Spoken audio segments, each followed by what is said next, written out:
qui donne sa vie pour ses brebis.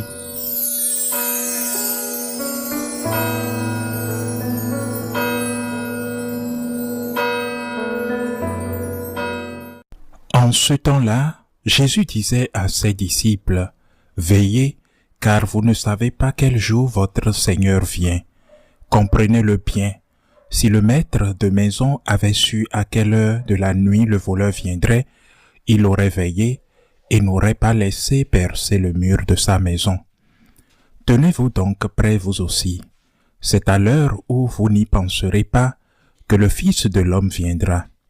Que dire du serviteur fidèle et sensé à qui le maître a confié la charge des gens de sa maison pour leur donner la nourriture en temps voulu?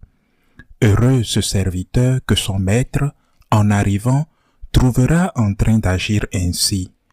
Amen, je vous le déclare, il l'établira sur tous ses biens.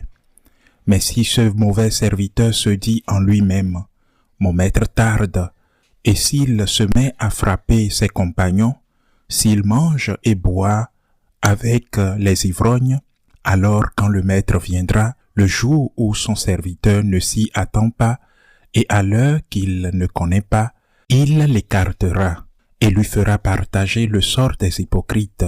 Là, il y aura des pleurs et des grincements de dents. Acclamons la parole de Dieu. Aujourd'hui, l'Église célèbre la mémoire liturgique de Saint Augustin, un grand saint, l'un des plus grands saints, mais aussi l'un des plus grands penseurs, l'un des plus grands théologiens. Il est docteur de l'Église. Et si nous nous réjouissons toujours en ce jour, c'est parce que ceux d'entre nous qui ont lu les confessions, et je suppose qu'ils sont nombreux, se sont sentis touchés au plus profond d'eux-mêmes, s'identifiant également à son cheminement spirituel. Mais si nous nous réjouissons toujours en ce jour, je crois que cette année, nous nous réjouissons encore davantage parce que le pape Léon XIV est augustinien.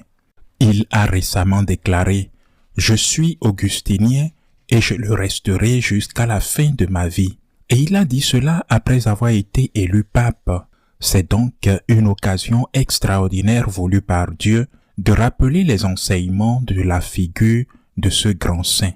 Mais Saint Augustin peut-il enseigner quelque chose à notre génération d'aujourd'hui? Saint Augustin peut-il enseigner quelque chose à notre époque? Car seulement 5 siècles se sont écoulés. Saint Augustin du XVe siècle, nous sommes au XXIe siècle. Saint Augustin fut un chercheur de la vérité. Il a toujours cherché la vérité. Et aujourd'hui, à notre époque, il y a sûrement des gens comme Saint Augustin qui cherchent la vérité. Il n'y a pas longtemps, nous avons célébré Sainte Edith Stein. Elle était une chercheuse de vérité, ce qui l'a conduit à quitter le judaïsme pour devenir catholique. Mais aujourd'hui, il y a des gens qui cherchent la vérité. Ou peut-être faudrait-il le dire autrement, à cette époque du XXIe siècle, il y a-t-il beaucoup de gens qui cherchent la vérité? On peut peut-être regarder Saint Augustin et se dire « Oh, ces gens cherchaient la vérité et aujourd'hui, ils ne la cherchent plus ou alors ils ne sont plus qu'une infime minorité. » La différence n'est peut-être pas si grande. À cette époque, certains recherchaient la vérité et la sainteté, et il en existe encore aujourd'hui.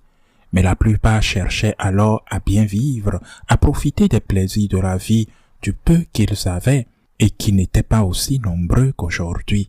Ils cherchaient même à survivre. C'était une époque mouvementée.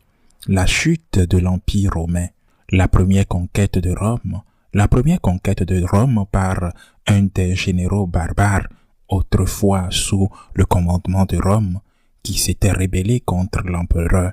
Lorsque saint Augustin apprit ce qui s'était passé dans sa ville natale d'Hippone, en Afrique du Nord, où il était évêque, il comprit la terreur qui s'emparait de tous les habitants de son entourage, car les Vandales pénétraient déjà en Espagne, et d'Espagne ils traversèrent l'Afrique, et d'Afrique en Afrique, ils encerclèrent puis détruisirent la ville d'Hippona. Les gens avaient-ils peur? La fin du monde semblait-elle proche? Ne connaissons-nous pas des situations similaires aujourd'hui? Des guerres, des dictatures, des problèmes économiques qui touchent de nombreuses personnes? Autrement dit, cette époque n'était pas si différente de la nôtre. En fait, elle était même pire que la nôtre. Bien que les guerres de Gaza ou d'Ukraine soient horribles, il faut penser à la destruction de l'Empire romain. Quelle leçon une figure extraordinaire comme Saint Augustin peut-elle nous enseigner aujourd'hui? Saint Paul VI disait: « Les hommes de notre temps doivent vivre non seulement la période post-conciliaire, mais aussi la révolution de mai 68 à Paris, précédée par celle qui a eu lieu au Mexique. Ils doivent vivre une situation tumultueuse qui l'a conduit à dire que la fumée de l'enfer était entrée dans l'Église. Ce n'était pas une période facile. Saint Paul VI, je me souviens de cette phrase que j'ai lue qui disait: « Aujourd'hui, les gens ne cherchent plus la vérité. Ce sont les paroles d'un pape et d'un saint. Aujourd'hui, les gens ne cherchent plus la vérité.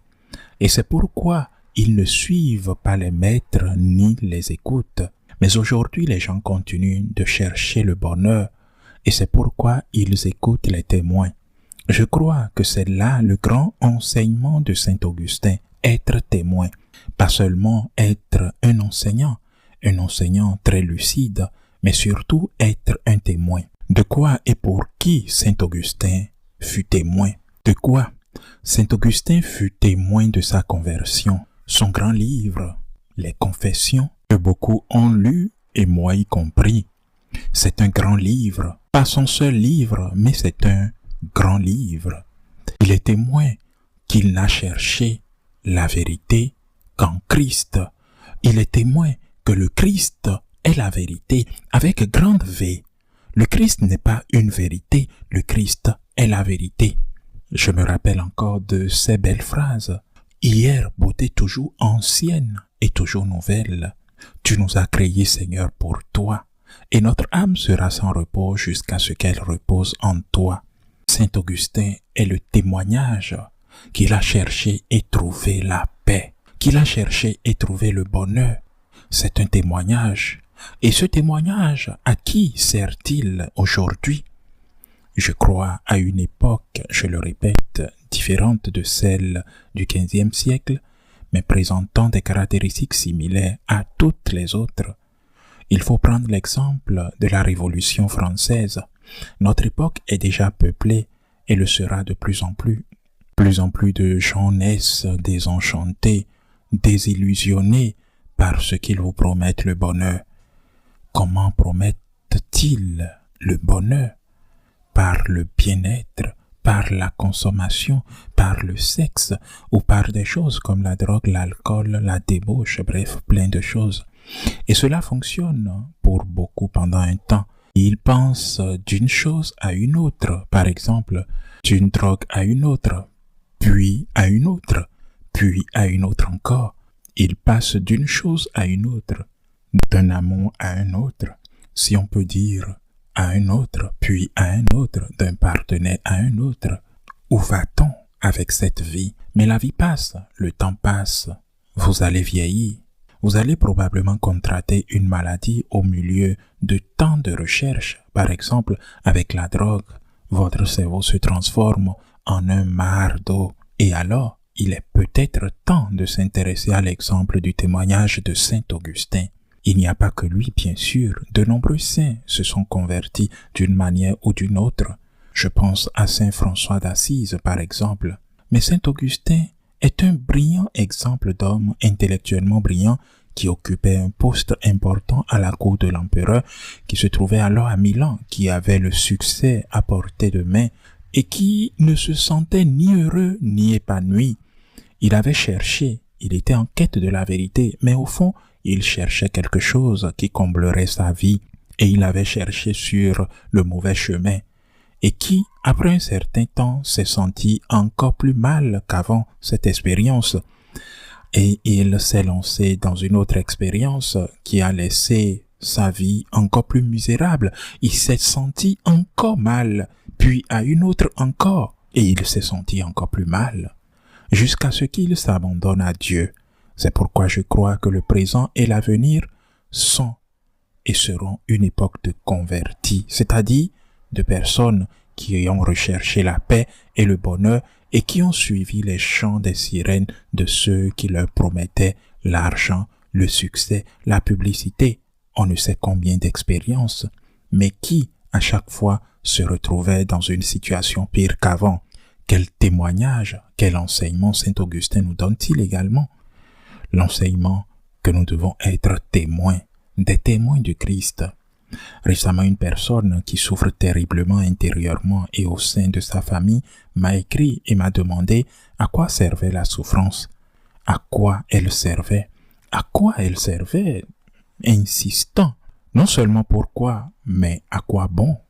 Eh bien, à être témoin du Christ, car lorsque vous parvenez à ne pas sombrer sur la croix, à ne pas cesser de vous entraîner vers l'abîme à cause d'un problème quel qu'il soit, lorsque, soutenu par Dieu, vous en êtes capable, vous témoignez de la façon dont, malgré cette difficulté que tout le monde connaît et voit, et que tout le monde considère comme suffisante pour vous faire sombrer et déprimer, et qui sait quelle barbarie vous commettez contre vous-même, malgré cela, vous parvenez à vous relever ou à ne pas tomber, vous êtes témoin.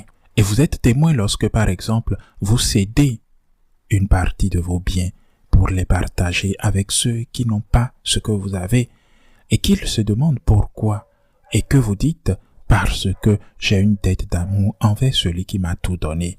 Et vous êtes témoin lorsque vous acceptez d'avoir un enfant alors que vous auriez pu le tuer. Et vous êtes témoin lorsque vous ne pratiquez pas l'euthanasie, lorsque vous ne pratiquez pas l'avortement.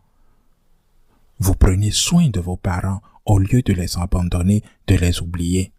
Vous êtes témoin lorsque vous accomplissez vos devoirs professionnels et ne tombez pas dans le piège de la corruption. Tu es un témoin à contre-courant du monde lorsque tu dis « Ma force, c'est le Christ. Je ne suis pas meilleur que toi. Je ne suis pas meilleur que quiconque, mais ma force est en Christ. Je peux tout par celui qui me fortifie, disait saint Paul, le grand témoin du Christ.